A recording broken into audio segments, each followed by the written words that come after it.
Wow, Mihai, man, you're fast. What do you mean by that? You're right here. I thought I'll be one of the first ones. Listen, man, we're quick here. We're ready to roll, man. Yep, let me just allow you to share the screen if needed. I'm good. I don't need to share it. Okay. Yeah, it's all good. We just talk, man. Have a nice chat. Okay, I got my questions ready. We're ready to go. Let's wait for like 2 more minutes and then we can start. I'll Yeah, no, also I'll also stream it on Instagram for a while just so the people who may missed it so they can still join us through Zoom. sure. But other than that, before we start, how are you doing? How is everything there? Going back to normal? Good, man. I mean, normal. There's like it's such an awkward word, right? We're good, man. It's things are, opening up slowly. I just came from a nice outdoor workout. Everything's good, man. Okay. Everything's good. We Okay. can't complain, man. Happy, healthy, living, learning, loving. This is Mm-hmm. it. It's good. How are you, Yeah. man? Doing good, doing good. The gyms are gonna be back open pretty soon. I'll have I'll have some workouts lined up already. I mean, I've been working out for a while, but most of that was outside. Yeah, There's not that many pros are willing to work outside, even though it's not like on the concrete. yeah. But still, Of now course.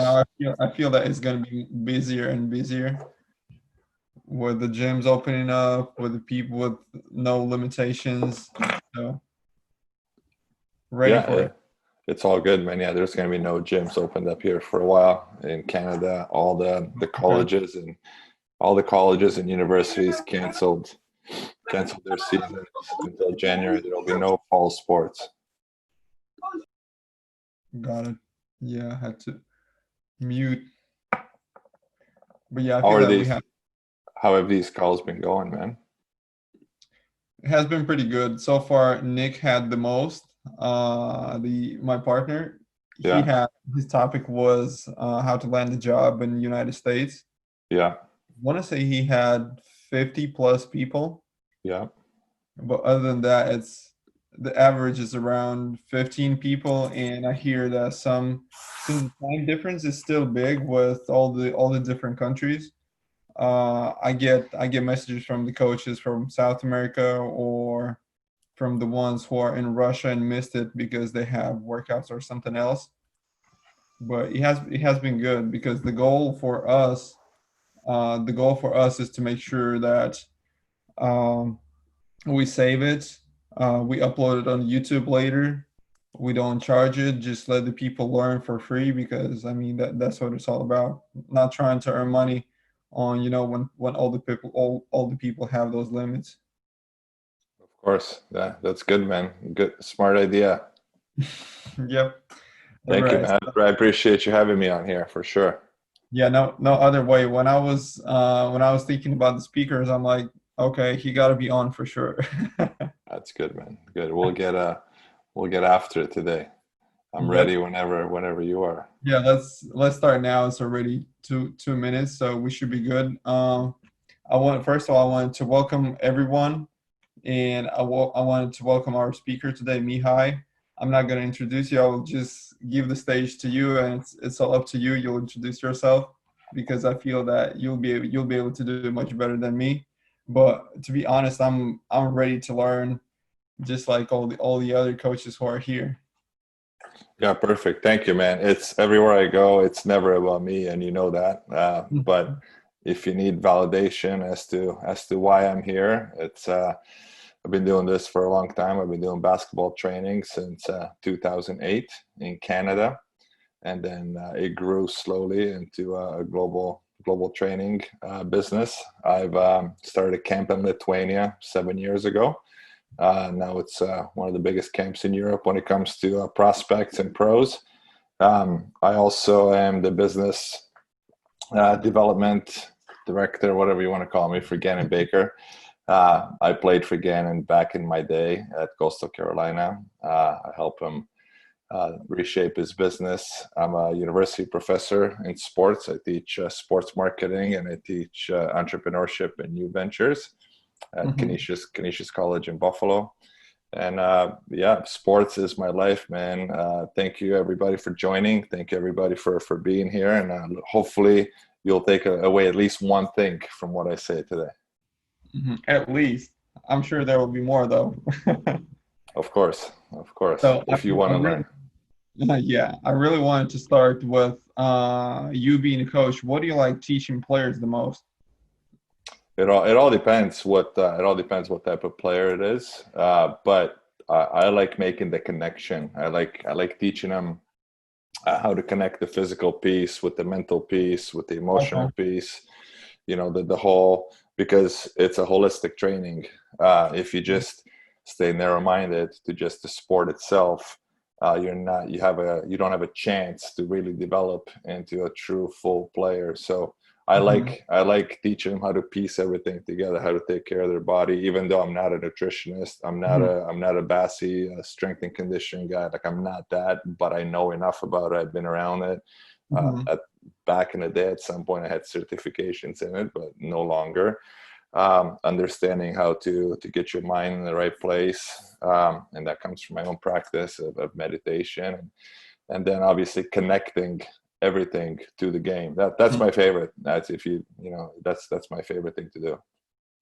And you mentioned, and I know that too, that you've been pretty successful with that UBE camp in Lithuania, and all the other camps that you do pretty much worldwide. So when working with young players on the court, can you name three or four or five skills that you want to focus with them? Doesn't matter the age, the gender, their level. Yeah, I mean, it depends, right? So I'm a huge believer. I grew up with coaches that push fundamentals, that like to keep the game simple, nothing crazy, nothing fancy, no shiny objects, right? Just Mhm. real basketball. So it depends. If I'm in China, you've been there, you know what it is. It's the lowest level of basketball. So when it comes to young kids, they don't really know. They don't know the physical part of it. When I'm in Europe, it's a totally different story. They really understand how to play without Mhm. the ball. They really understand how to move on the court, right? But they need a lot of help most of the time with the ball handling and driving and getting to the hoop. When I'm in Canada or the United States, decision making, teaching them how to move without the ball, how to be ready, how to pass, how to catch. It all depends where you are in the world, but I love the two-man game, the three-man game, the moving without the ball. You know, being toughness. I'm huge on toughness. If you're not tough, you can't really play at high levels. So that's how I approach workouts. Mhm. And talking about toughness, I wanted to ask you, do you think it can be trained or is more mental? And the reason why I'm asking, one of the pros that I work with this off season, he told me, okay, I'm coming. I got to work on toughness. I'm like, okay, what do you want to do? He's like, I got to get to weight room. I'm like, okay, you can be the skinniest guy in the court, but you can be the toughest one. So, and he was like, okay, then do you think like that, or is everybody thinking like that? So I feel that getting the response on that from other coaches would shape his understanding about it. Yeah, well, toughness comes from wanting to win. Toughness comes from wanting to compete. Toughness comes from wanting to be the best on the court with your team. Obviously, toughness. It's all ignited from how much do you love the game? Do you actually love basketball, or do you play it for as a recreational sport? Do you love Mhm. basketball, or do you play it because you want to play at a good high school? And have cool friends and girlfriends? Do you play basketball because you really, really love it, or do you play it because you want to get a scholarship and become a pro? Like, that's where it all starts. Can it be taught? It all depends, because all of us, you grew up differently, I grew up differently. Mhm.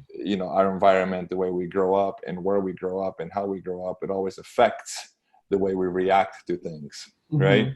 So a lot of factors come into that. But if you want to narrow down on can you teach toughness, um, I've struggled with that over the years. And I remember the first time I trained someone that wasn't tough, I actually asked Ganon. This was 2009, and I asked Ganon and my college coach Pete Strickland. I said, "How do you teach somebody to be tough?"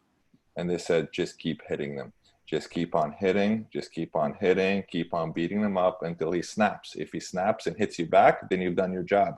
If he doesn't snap and doesn't hit you back, then he'll never get it. He'll never understand it." So Okay. there's a lot that goes into it. But can you teach it? I think it's really hard. Just like it's hard to teach somebody that's slow. You know this. If you're slow, it's harder to teach somebody to be fast. But if you're Mm-hmm. super fast, it's easier to teach them to slow down at times. You know? Mm-hmm. So basically, it depends on player's mindset. If he wants to become tough, yeah, he can. But if no, no coach will be able to help him. But it's not about wanting to become tough. It's, do you want to win? Do you want to compete, and do you want to win? And then you're going to be tough because you're not going to take shit from anybody. You're not going to let people hit you. You're not going to let people push you around. You're not going to let people set a screen on you. You're going to set a good screen, right? You're not going to let people out rebound you. You're going to box out. You're going to go get a rebound because you want to win and you want to compete.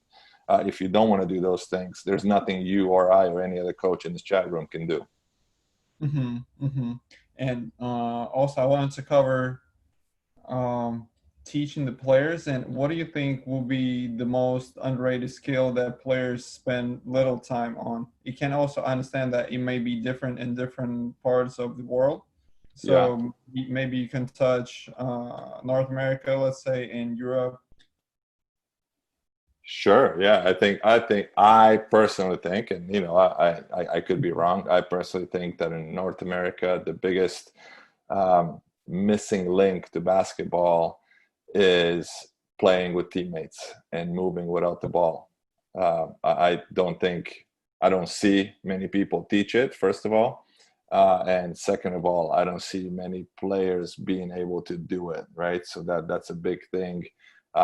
For me in North America, it's moving without the ball and being able to play and understanding timing and being ready for the ball and all those things. In Europe, that's there. Like that's being ingrained in them from a young age. They can do that really well. They can run the court. They can pass it. They understand their running lanes. They understand when to cut. They understand how to play with each other. And this will be my 7th summer if I get to go to Lithuania. And the biggest things we focus on there is, as you know, strength and conditioning is not a thing in Eastern Europe or Europe in general. It's not really embraced. It's starting to become a thing.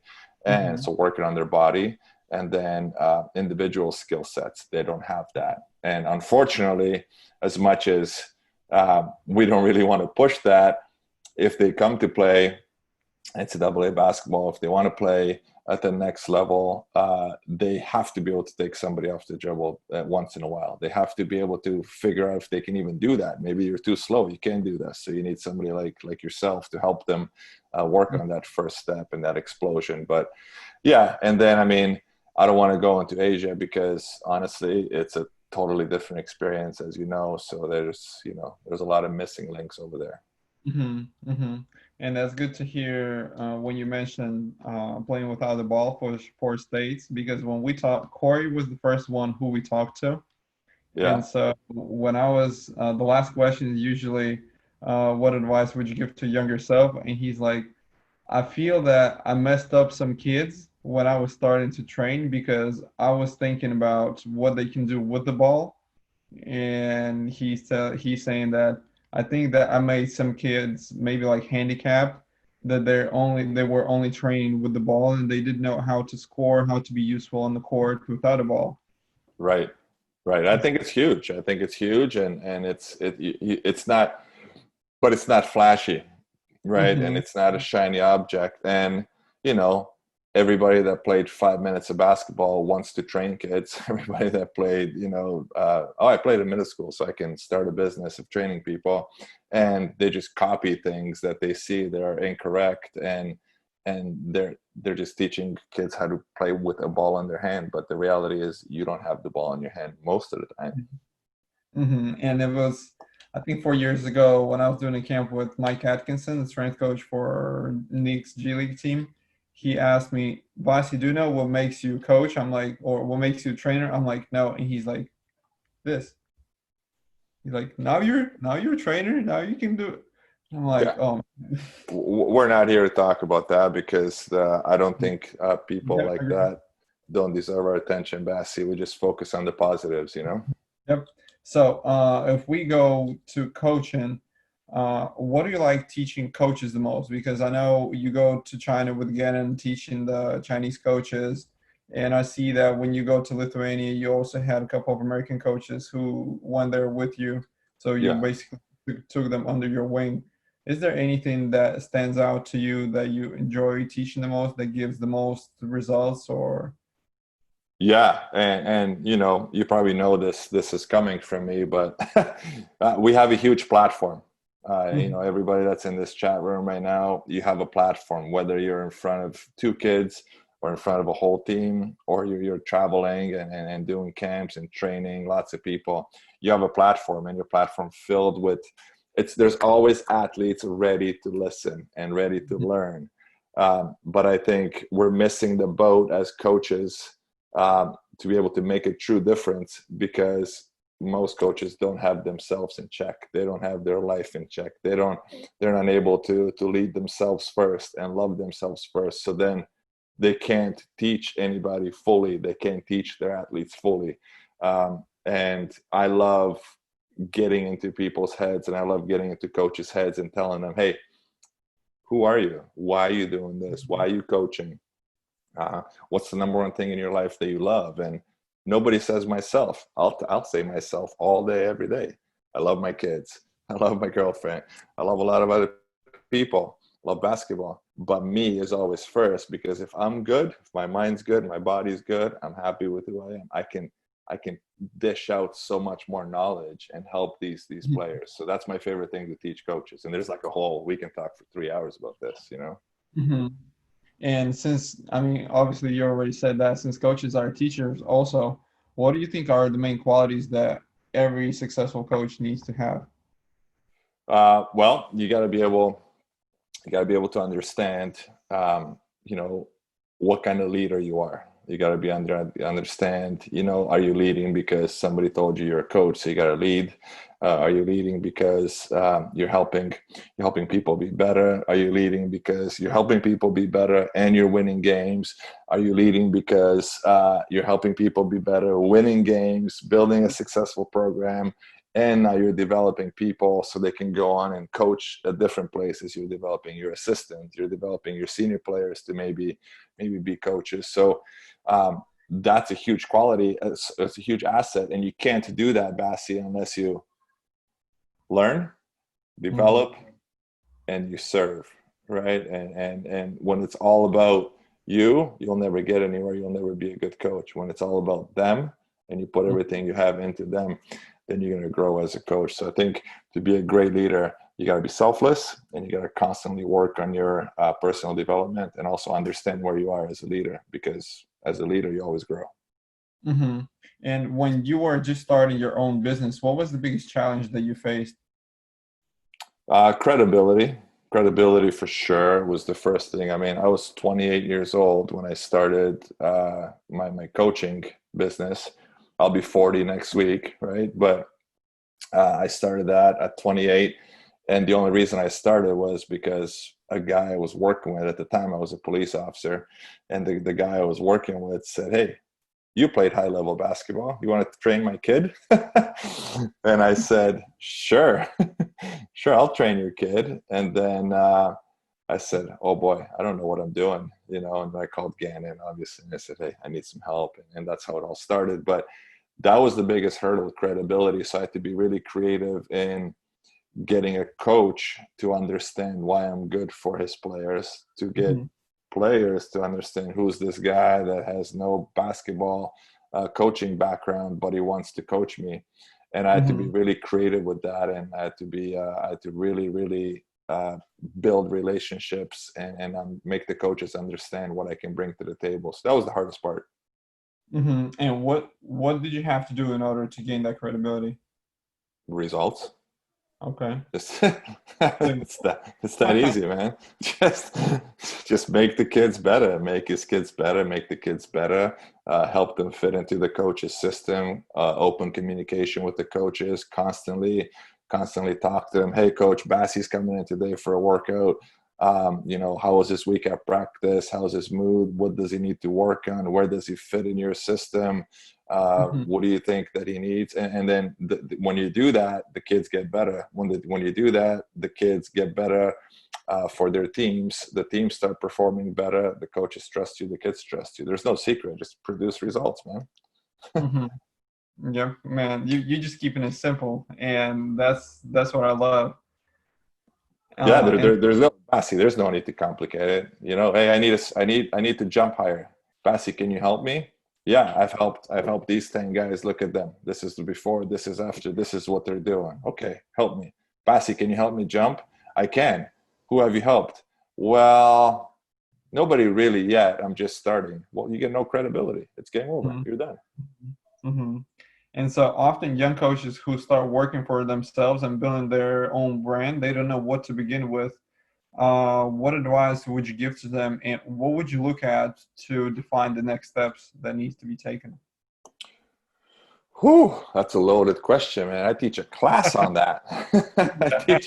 I teach a graduate level class on that. But yeah, I mean, really, man, like, who are you? Like, who are you as a brand? And what do you stand for? What makes you you? Are you copying other people? Which is okay. There's nothing wrong with copying, but are you putting real teachings in it? Are you putting real experiences in it? Or are you just copying somebody and then doing something different because you want to be different? And that's what happens most of the time. So people miss the brand. And the brand has to be you, just like social media is a reflection of your life. If social media is fake, well, then your brand's fake. If your website is fake, then your brand's fake. It has to reflect you. It has to reflect who you are as a coach. And there's a lot of coaches out there. There are specialists, right? There's a specialist, guys that just teach shooting. There's guys that just teach ball handling. There's guys that do a combination, like strength and conditioning and basketball, right? That's your thing. And I watched it grow over the years, right? So what is your brand? How do you figure that out? Well, it comes from here. It comes from sitting down and saying, what am I good at? What am I actually good at? What am I not good at? What do I want to go? So what do I have to be good at? And the most important thing is, what's the problem? What's the problem where I live? What's the problem in my city? What's the problem in my state, country, province? What's the problem? And how am I going to solve that problem in the world of basketball? And if you can figure all that out, then that's your brand. That's it. And then you can build, you can do the actual business stuff and marketing stuff and promotional stuff and all those things. But that's how you create a brand. And again, that makes sense, man? It does. You're answering my questions faster than I could ever expect it. That's good, man. Keep asking them, because I'll keep giving you answers. I'm ready, man. And what do you think are the mistakes that usually young coaches make when they're trying to build a brand? Obviously, you named one, when they start copying others without thinking why they do it. Well, are we talking business? Yeah.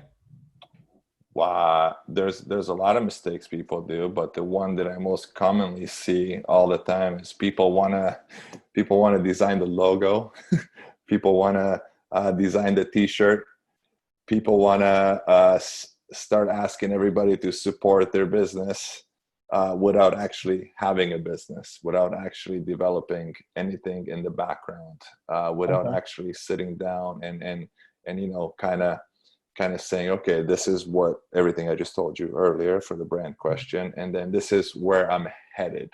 So this is my programming.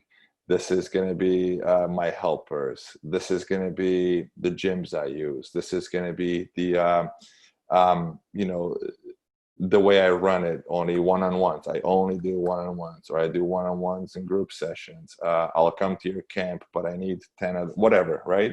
That's so people want to do the logo, do the website, do the T-shirt before they really actually know what they're doing and what they're set out to do. Brian Walsh, I like that little jog in place, man. I like that.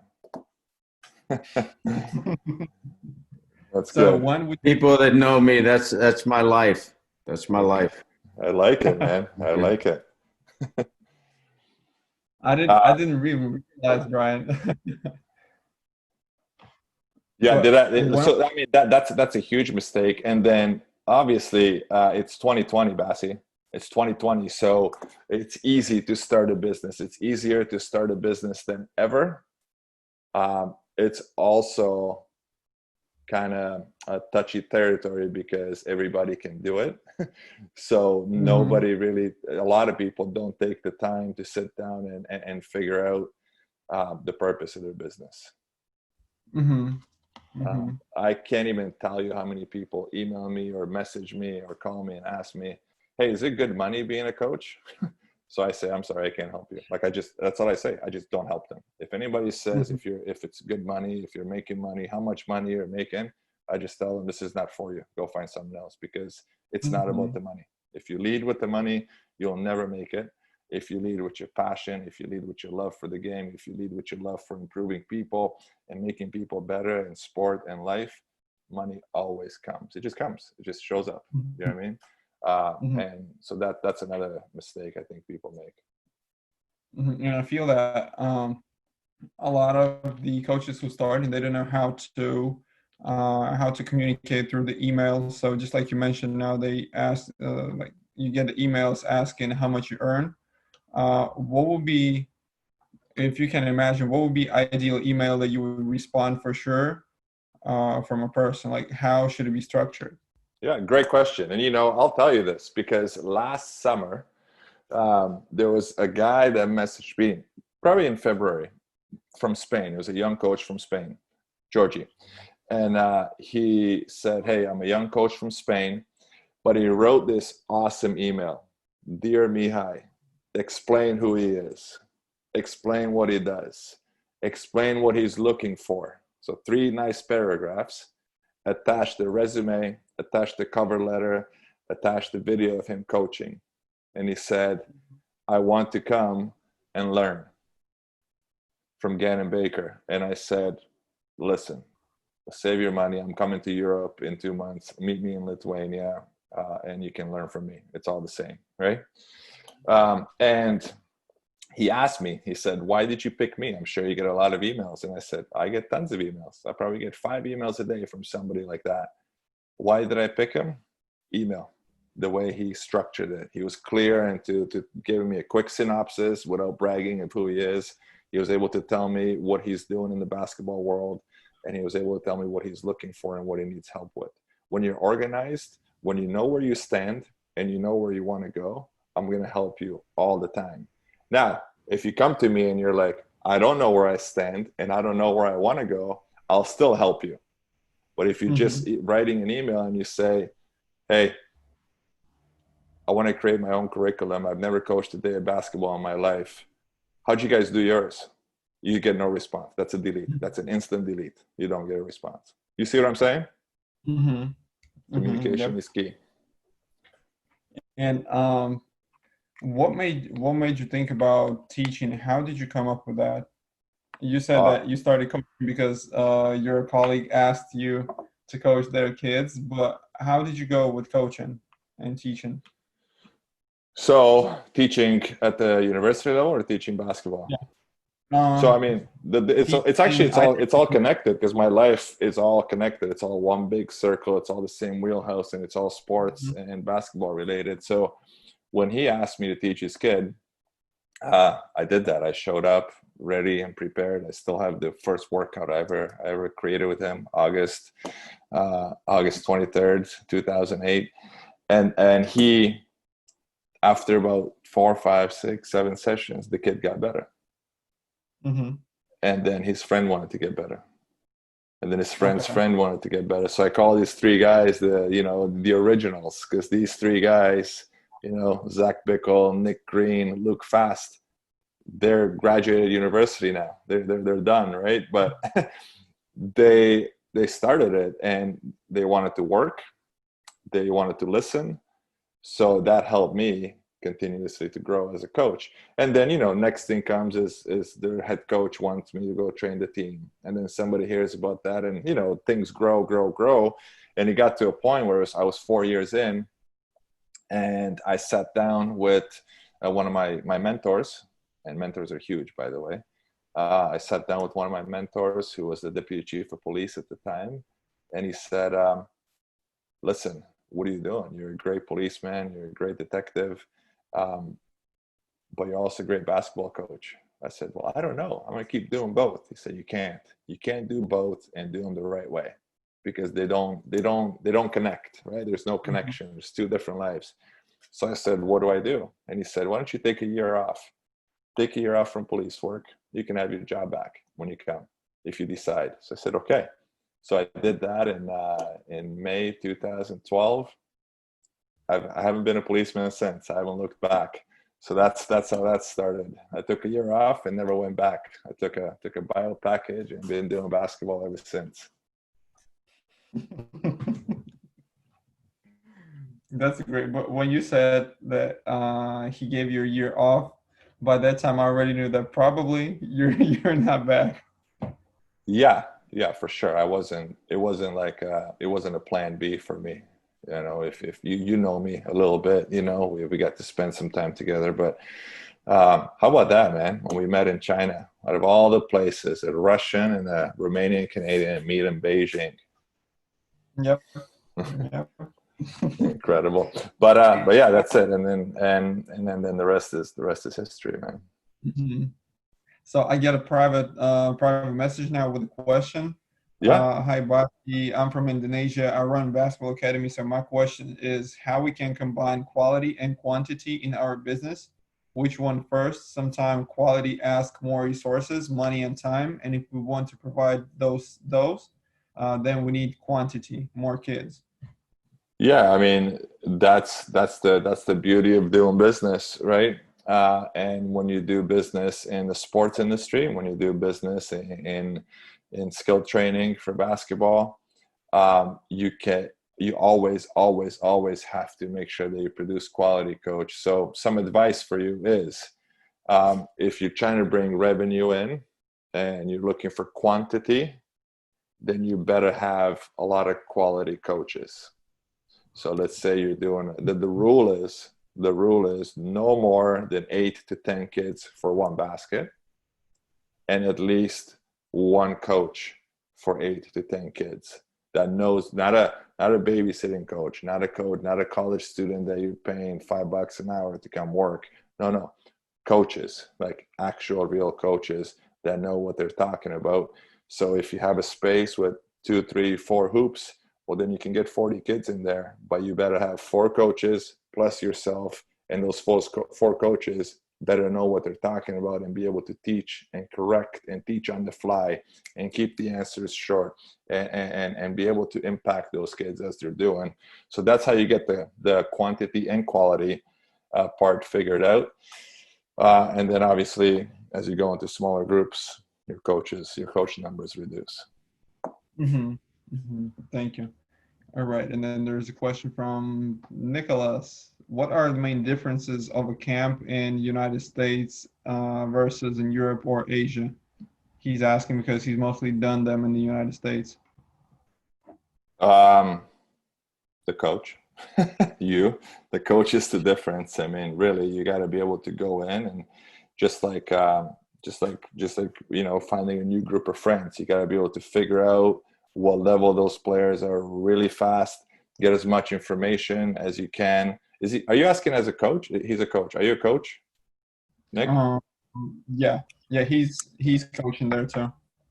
Yeah, so I'm a coach, but I think my main question was, I did some camps in Australia. We did one in Austria, and in the U.S., obviously you do full day, sometimes overnight. But I noticed a lot of Australian camps are kind of like a half-day clinic. I don't know if it was the same in Asia or if it's the same in Europe, like it's a different type of format. Because when we were doing it in Austria, like they thought it was kind of uncommon. I think they did more like half-day camps normally, but we had a full-day camp there. So I'm just curious about like the different like formats of camps if we did try to do them overseas. Yeah, for sure. So when I started in 2008, I did not want to do full full-time camps, full-day camps. I thought it was a waste of time. There's no way somebody can be in the gym for 6 hours and actually benefit from it, and in a large group setting. So I've never in my life ran a full-day camp. I always go in 90-minute blasts or a 2-hour blast, and I've kept that model. I've kept that model throughout. Ganon does the same thing everywhere he goes. When I started my camp at UB Talent in Lithuania 7 years ago, I started the same way. We go twice a day there. So we go in the morning, we do an hour ball handling in the morning, then they go and rest, do a strength and conditioning session, and then we come back for 90 minutes at night. We do that Monday, Wednesday, Friday. And then on Thursday, we go once a day for 2 hours. Tuesday, Thursday, we go once a day for 2 hours. But we go hard, because recovery is important. And Bassi, you can talk about this way more than I can, but recovery is important. Making sure that your body is always ready to go. It's important. Making sure that you put the right things in your body and rest. You got to rest, right? So, Nick, that's been my approach for 12 years. Ganon Baker, who's the greatest, of all time for camps, he does it the same way. A lot of people in our circle do it the same way. I think you do have the clientele, though, Nick. You have a clientele that needs that full day camp, but then as the closer you get to a full day camp, the more you're removing yourself from actual basketball players. You know what I mean? Okay. Yeah, I think in the U.S. it kind of doesn't become daycare, but it's just in our culture to just like drop a kid off for the whole day. Sometimes the whole week. My parents just like bring me to a camp, leave me, and I'm gone. But yeah, I think it's like more or less daycare, especially with little kids in the U.S. But yeah, there's nothing wrong with that, right? There's nothing wrong with that if that's your niche and if that's your market, if that's what you want to do. You're providing a recreational camp for kids, and you're still teaching them how to move, how to be physically active, how to play as a team, how to be a good teammate. That's nothing wrong with that, right? But if we're talking performance camps for prospects and people that want to become players, then you got to keep it short. Yeah, thanks. No problem. Got a great one from Brian Walsh. I love the point about money. Interesting point about the mentor's advice. Question: what are some characteristics of excellent camp workers in your opinion? Oh, I mean, that's a great question, because these people you got to be able to trust them. So they have to be able to emulate what you're teaching. They have to know what you're teaching. They have to be familiar with what you're teaching.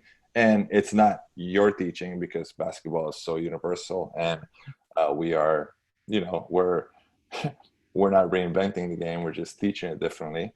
I think that, some of the characteristics that these people that you want to look for is you want to make sure that they have good classroom etiquette, so to speak, right? They can get out there and they can impact somebody. They're not silent.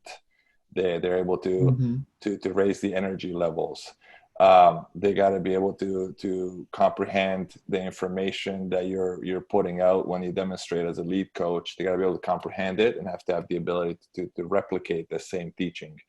They have to be able to be trustworthy, right? They have to have high level of integrity. They have to understand what it's like to be pushed and what it's like to respond in a positive manner, or I don't want to use negative because that's not really a thing, but or a fighting matter, right? Like, come on, let's go, Bassi. Somebody can say no, somebody can say, yeah, let's go. As a coach, you got to be able to push that.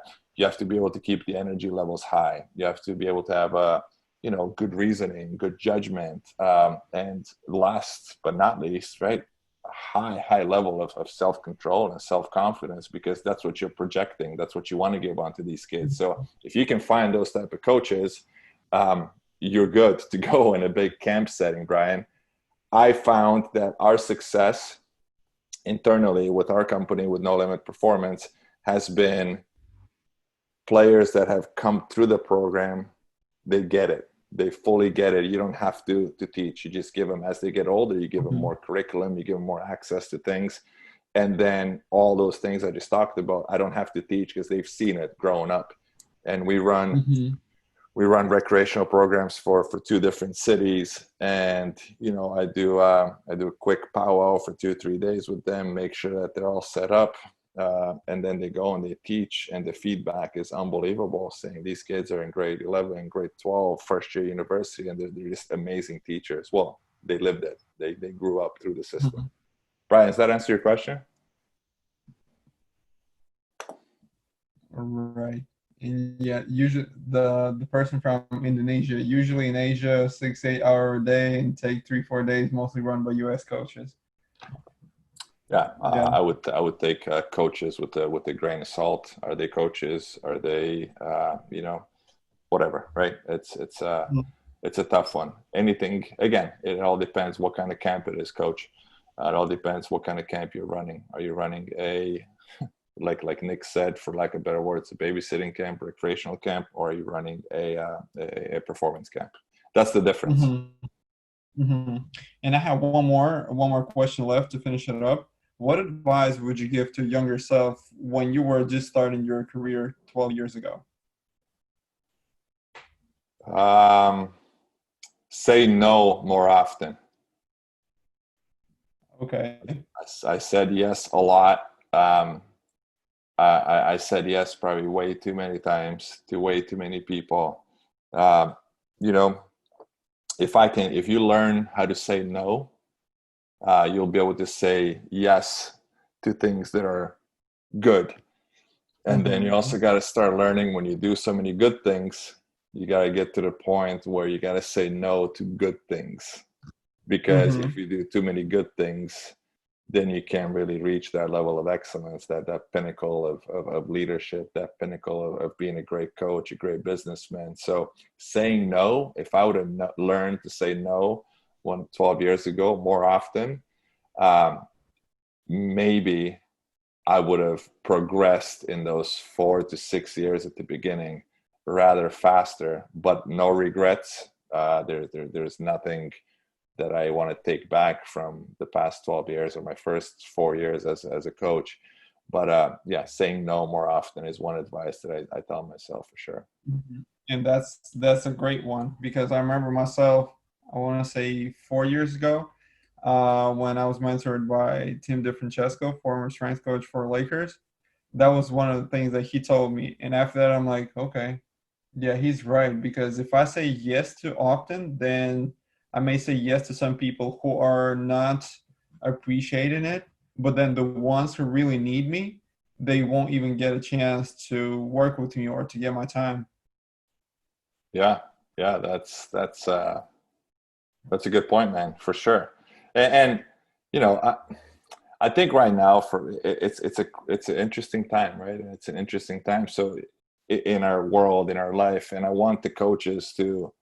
I want you guys all, and I know there's a lady coach in here, a female coach, but I want you to be able to pass on to your players and to your kids that you're training or coaching, that you need to be very empathetic towards them right now, because there's nothing that we can do or say to them. There's not a thing that we can say or do to make them feel better, because some of them, are losing their last summer of playing ball. Some of them didn't get to see their graduation. Some of them didn't get to celebrate their birthdays. Whatever that case might be, they need to know that you understand that. They need to know that you're fully in their corner and there's nothing you can do, but you got to acknowledge it and you got to recognize it, and you got to be able to tell them that. They also have to know that this generation, and Bassi, you're close to this younger generation, right? They're very skilled in navigating multiple worlds at the same time. They're, the most racially and ethnically diverse generation. They're courageous. They're actually slotted. All the young kids right now, they're slotted to be the most educated generation of all time because of all the access they have. So just recognize that and tell them the truth, and don't be shy to address that. Listen, I know that you don't feel good. I know that this is a very strange situation, but you can't let it put you down. You can't let it get you in front of that phone. You can let you put you in that Instagram world. You can, like today, I don't check my Instagram that often, right? But and I don't bring my phone with me when I go places. And I went with Brett to work out at a court this morning, and it was like 9:20, and I said, "Wow, I wonder if Bassi messaged something to say that it's canceled, or we got to go on earlier, or there's a change of plans." But I didn't have my phone, and I panicked because I never check it, right? So the message is like, stay off it, stay off that thing, stay off the thing, and keep on building yourself up. So I wanted to make sure I get that out, because a lot of coaches are asking me, how do I deal with my players? Well, listen, tell them the truth. Just tell them the truth. The truth, right, is always the best way to go. Yep. Yeah. Hard not to agree with that. Well, Mihai, thank you very much for your time. It has been a pleasure. And I'm sure the other coaches did some notes, because I did for sure. Is there any way people can reach out to you? Yeah, for sure. I'm going to type my email right here into the chat, and my Instagram. But email is the best way to catch me, But official. There you go. That's my Instagram. That's my email. You can find me on there. And any questions, like anybody that has any questions, hit me up. Doesn't matter if it's basketball, doesn't matter if it's leadership, doesn't matter if it's business. Just let me know. This is my world, and that's how I roll. So let's keep on growing. The key is growth, smart growth. Experience is not good unless you evaluate it. So evaluate your experiences and move on. So I wanted to thank everyone for joining. We'll be saving this interview, and we'll be uploading it to YouTube. And I'll also send you the link, Mihai, whenever it's done, just in case you want to use it. And for the ones who may not see, right after Mihai, I think in 10 minutes, we'll be starting with Darko Jakovic from Phoenix Suns. And so if somebody missed it, you're more than welcome to find the link in my Instagram bio, and we'll go from there. Hey, man, thank you for having me. Thanks for thinking of me. I know we're always connected. Let's keep it going. And maybe I'll see you in Europe in a month. Yes, sir. Yes, okay. We'll be. Thank you. Thanks, everybody. Have a good day.